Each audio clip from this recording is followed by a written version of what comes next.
This episode is sponsored by Supreme of the UK. Click the link in the description and support the broadcast. UFC 296, Edwards took on Covington, and let's go into the card itself. From Town's own Leon Rocky Edwards came in, did his thing after a whole load of disrespect. Big talk, big mouth, with no game. Covington did absolutely. He almost pulled off something akin to what the pathetic Dylan Dennis did in that, I guess, influencer style boxing folly. It was ridiculous. I was expecting Colby Covington to at least come out as his normal self, push the pace, etc., and give Leon a bit more of a challenge. It was mediocre performance, to say the least, from Mr. Colby Covington, who his stock has dramatically dropped to the point where Mr. Donald Trump didn't even hang around for Colby Covington to make political speeches at the end of these defeats. He got his leg chewed the hell up. Let's go to Rocky. Leon Rocky Edwards, reigning, defending welterweight champion of the world. Okay, did the thing, 5-round decision, won every round bar one, 49-46. My only, and many people are saying this, thing I would say is Rocky should have took him out.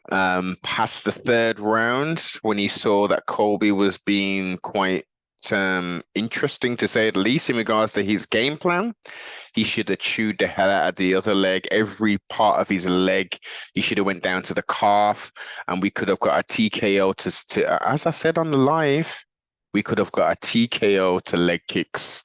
He should have had that killer instinct in him and finished this fool. Okay, that's my only thing I will say about that. Now we move on to the co-main event, flyweights. And as I said to Mark, flyweight is a very technical division, very fast. There'll be some excellent transitions, etc. Alternatively, we will have a potential slugfest. There were some interesting transitions. It was it was levels. Pantoja just did the thing, dominated the hell out of poor raw dog Brandon Royval. Not his best performance at all. He gave it. Look how much energy he had at the end. He was faking and faking and feinting and faking, and he wasn't throwing nothing. He was burning a whole load of energy for nil pois. Disappointed, man, and I know he's going to be disappointed himself in the performance. That should have been a lot more of a competitive bout, but congratulations to the champion. Moving swiftly on, Shavkat Ramonov, yeah, that's it, yeah, from Kazakhstan. Everyone knew he was going to come in and do his thing. Very, very much so a dangerous competitor, taking on the aging yet good Stephen Wonderboy Thompson. And as we all thought, the inevitable took place. I personally, look, he did his thing. Why is he going to stand and strike with Stephen Wonderboy Thompson? People are talking about that wasn't necessarily impressed with his performance. Look, he did the thing and submitted Stephen Wonderboy Thompson in the second round, which nobody has done before. Give the man his dues. He's a problem, man. We're looking at a future champ. We are looking at a future champion, depending on what the UFC want to do. It would have been wonderful to see him and Hamzat fight. That would have been an excellent, but we can still do that there. 2024, depending on what Leon wants to do. He will be the champion. You never know what Hamzat's going to do. So, we can make this happen 2025. But Shavkat looking very, very much like a very well-rounded mixed martial artist. Moving on. Al Kukui, Tony Ferguson came in. Aging fighter. Respect and salute. He did a good job in comparison to his last performances against a very young and dangerous. He was massive as well in compared to Tony. His legs were absolutely huge. I didn't realize his legs, or had forgotten his legs were that big.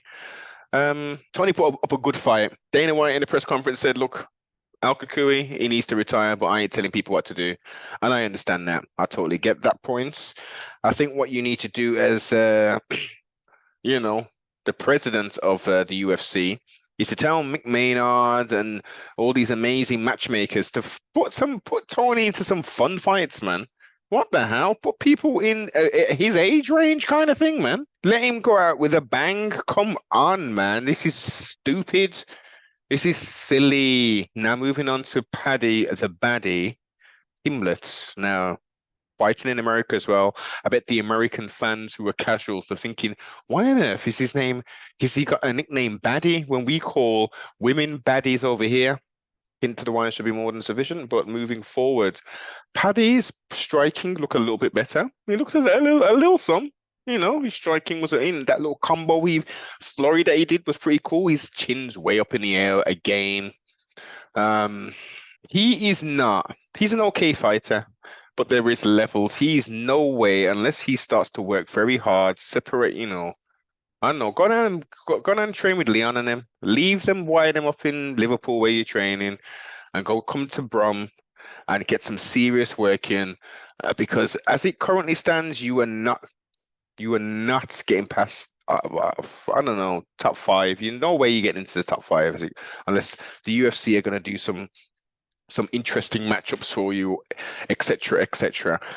He had a better performance, but he should have finished Tony Ferguson. There's no getting away from it, right? There's no getting away from it. You should have finished Tony Ferguson, and I hate to even say that, but based upon your age, your skill, your limited skill level, you should have walked away there with the victory. But I will say as well, Mr. Paddy, that your press conference, pre-press conference, and all the interviews I've seen before the event, he seems a lot more mature. He's not going on with the madness. He seems a lot more reserved. I'm liking the new outlook that Paddy is displaying. Congratulations. Trustfully, you will move forward with this kind of mindset. And as I say, come on, man, we need to get some proper training in there. You didn't look the best. This is UFC you're fighting in now on the main card. Come on, lad. Come on, lad. Josh Emmett came out with the hands of steel and flatline poor Bryce Mitchell taking the fight on very, very short notice. Trustfully, Bryce is okay. Dana White said, yeah, he's been released, so everything's okay with him. But the poor guy was having seizures, man, mini seizures in the octagon, the trademarked octagon, after getting his lights turned out. He was separated from his consciousness. Man. Yeah, he couldn't even stand up, man. He couldn't even stand up. They should have made him sit down on the canvas, or at least on a stool for a bit, so we can get his equilibrium back. Terrible, terrible, terrible care, or well, alleged care from the doctors and paramedics, whoever else were involved in that. Naughty. So let's go on to the prelims, because the prelims were, I mean, the main card itself, yeah, I mean, we'll do the score at the end. Main card wasn't all that, man. Prelims, Alexander Alonzo Meadowfields with his interesting mohawk. Took on Justin Jacoby. Unanimous decision. Both of them were going for it. Interesting back and forth. Both had some big movement, some big strikes landed within the contest, etc. But yeah, it was interesting. Here we go.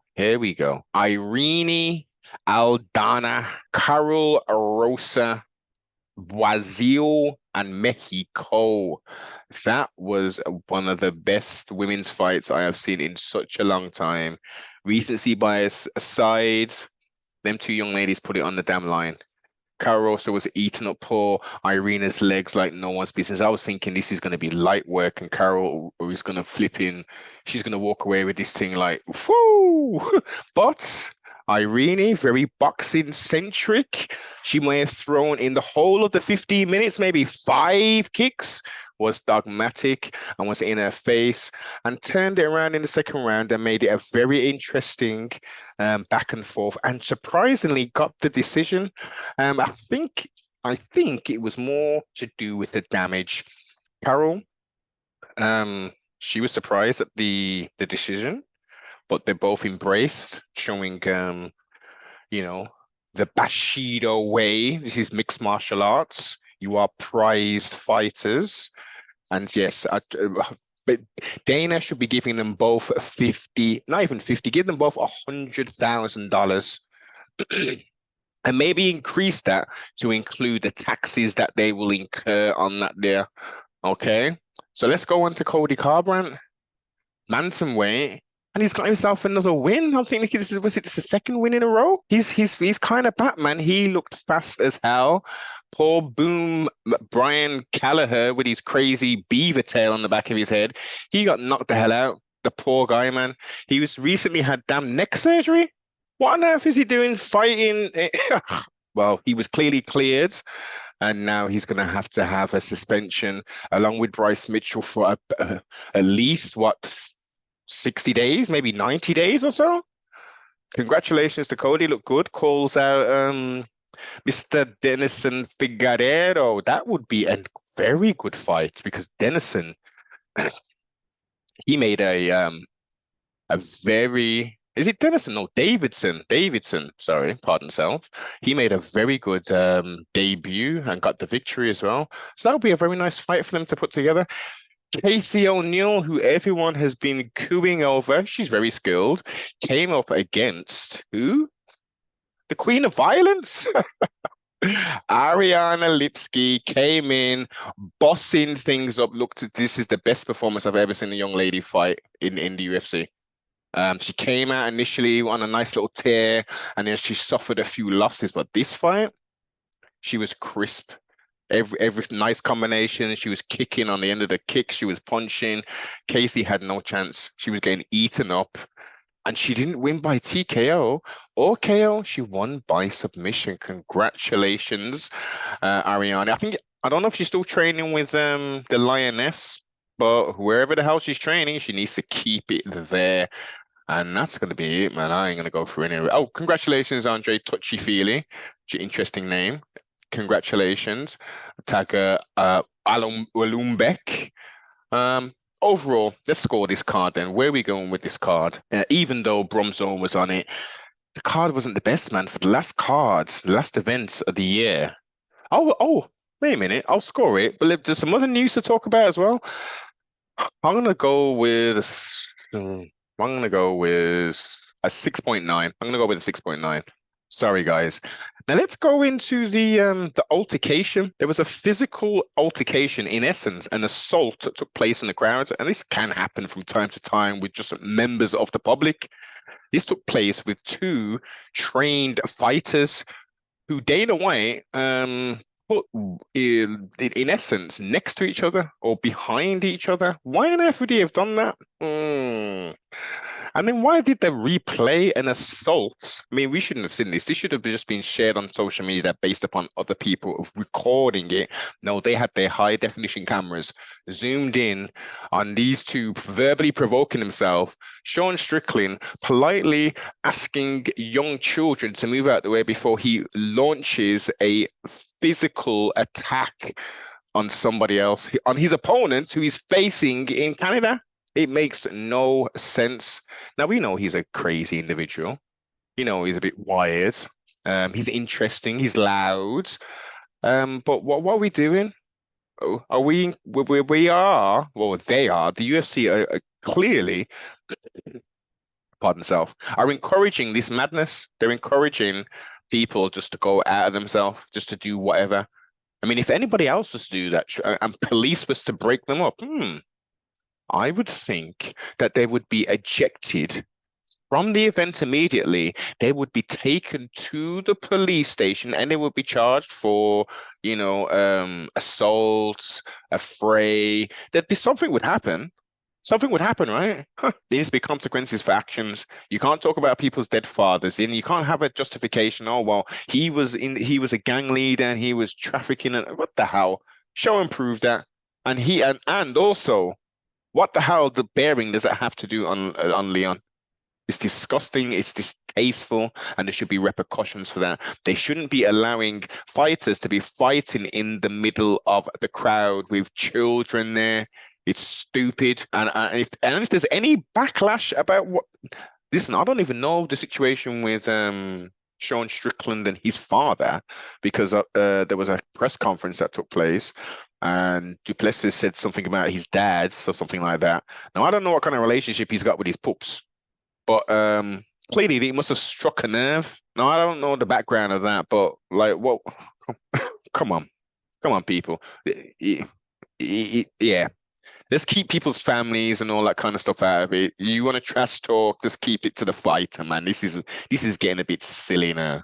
Is it that bad? The statement that he made, is his father still with us? Did he's like? I don't even understand the context. Please, someone in the comments, enlighten me. What the controversy relating to Duplessis even, and his statement to Mr. Sean Strickland.